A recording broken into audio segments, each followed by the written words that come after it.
slušate. Zanimljivo su opjevali situaciju naši babogreci.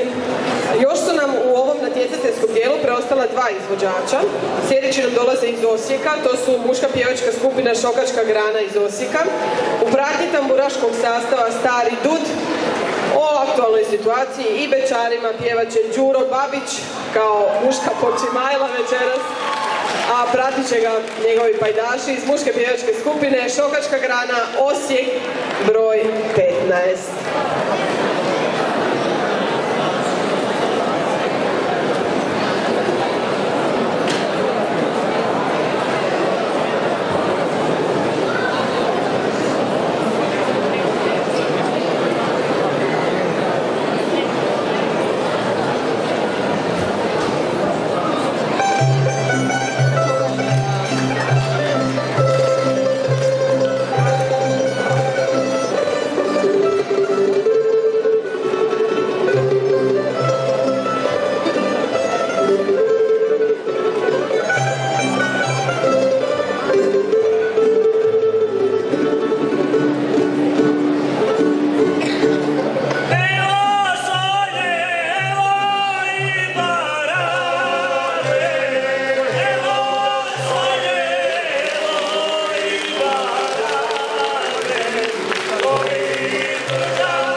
It's